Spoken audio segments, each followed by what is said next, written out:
खुलुमबाय बिएन बड' निउस चेनेलाव बयखौ बरायबाय। चेनेलाव गोदानब्ला अन्नानै चेनेलखौ साबस्क्राइब खालाम आरो खौरांखौ मोजां मोनोब्ला लाइक खालामना हो। दानिया खौरांखौ जोबजासिम फारियै खोनासंलांदो। बिटिआर सरकारनि बानजायनायाव बिगियानारि आदबजों अमा फिसिनानै रां खामायनाय फोरोंथाय बादा खुंदों। थांनाय मैया 14 मार्च खालि चिरां जिल्लानि सिङाव थानाय सान्थिफुरनि समबाय समथिनि नब्लाङाव बिगियानारि आदबजों अमा फिसिनानै माबोरै गोबां रांखान्थि खामायनो हायो बेनि बागै रायजो राजानो फोरोंथाय होनाय हाबाफारि लायो। बे हाबाफारियाव बाहागो लायो 14 नं चिरां दुवार ब्लक इउपिपिएलनि आफादगिरि बिरदाव मोसाहारि आरो चिरां जिल्ला इउपिपिएल आइजो गांखंनि गाहाय नेहाथारि रंजालि बसुमतारिमोनजों लोगोसे गोबां रायजो राजा आरो 14 नं चिरां दुवार ब्लक इउपिपिएलनि दैदेनगिरिफ्रा बे हाबाफारियाव बाहागो लायो। थांनाय मैया 14 मार्च खालि सिडली चिरां दखरा एबसुनि बानजायनायाव दखरानि मावखुलि नब्लाङाव बर' हारिमु दोरोङारि दामजु दामनाय आरो मोसानाय फोरोंथाय मावबादा बेखेवदों। बे हाबाफारियाव चिरां जिल्ला एबसुनि बोसोनगिरि राजुकुमार मोसाहारिया बाहागो लानानै मेलखौ बेखेवना होयो। लोगोसे दामजु दामनायखौ बेखेवना होयो। बर' सावथुन मुलुगनि फावखुंगुर कृष्ण बसुमतारिया बे हाबाफारियावनो बाहागो लाबावदों।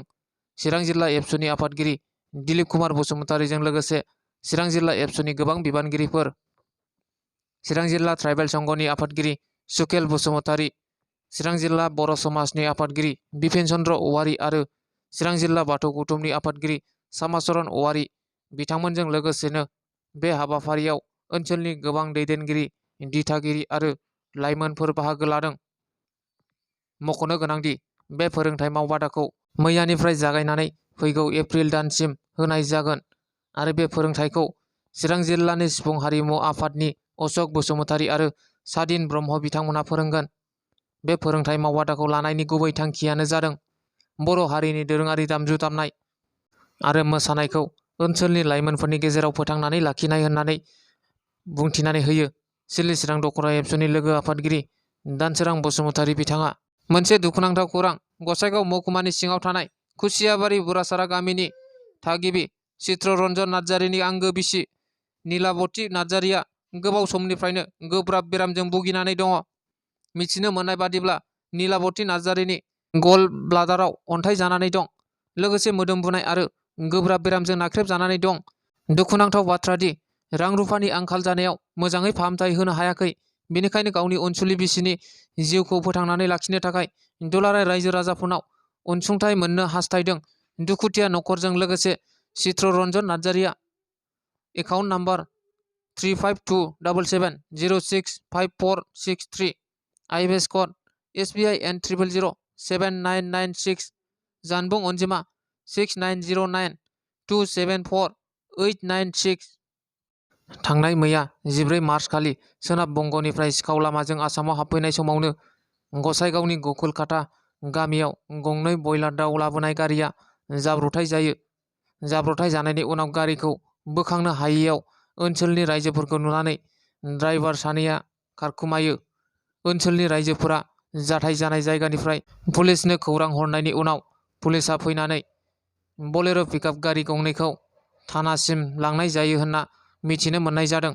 मख'नो गोनांदि सरकारा होबथानायनि उनावबो आसामाव बयलार दाउ लाबोनायखौ होबथानो हायैखौ सिन्डिकेट हानजाजों लोब्बा थानायनि सन्देह खालामदों। ओनसोलनि रायजो राजाफोरा उदालगुरि जिल्लानि माजबाटआव 2 कौटि रांजों लुफुंनो गोनां बड'लेण्ड गेस्ट हाउसनि गाहाय खुन्थियाखौ गायसनबाय। बिटिआरनि गाहाय खुंगिरि प्रमद बर'आ मिथिनो मोननाय बादिब्ला मैया सानजौफुनि 1 रिंगायाव माजबाट रेभिनिउ सार्कलनि मावख'नि खाथियाव गायसननानै होबाय। बिटिआरनि CM प्रमद बर'आ बड'लेण्डनि माजबाटनि रायजो राजाफोरा गोबाव समनिफ्रायनो सिमां नुदोंमोन आरो बियो दा मोगथां महराव लाबाय होननानै बिटिआरनि CM मानगोनां प्रमद बर'आ बुङो। गसाइगावआव दुंहाव थासारि सोमजिदों। थांनाय माखासे साननिफ्रायनो गसाइगावआव गोजोन गैयै थासारि सोमजिनायखौ ससियेल मिडियानि गेजेरजों नुनो मोननाय जादों। मिथिनो मोननाय बादिब्ला गसाइगावआव सासे सुबुंखौ खुख्रिजों सुनानै बुथारदों। बुथारजानाय सुबुंखौ 2 नं बुरिसाथम गामिनि आली आस्कर होननानै सिनायथिनो हानाय जादों। बुथारजानाय सुबुङा हरनि समाव दखान बन्द खालामनानै श्रीरामपुरनिफ्राय गावनि न' फारसे थांगासिनो दङमोन। बे समावनो आली आस्करखौ सिनाय मोनै दुथाङा उनथिंजाय खुख्रिजों सुयो।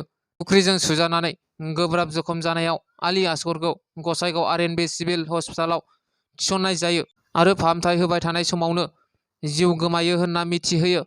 दायनिगिरिखौ 2 नं हास्रावबारि गामि टायार थादुलदार होनानै जिउ गोमानायनि सिगां खोन्थालाङो होनना मिथिनो मोनो। दा बे जाथायनि सायाव पुलिसआ गोथौयै नायबिजिरगासिनो दङ।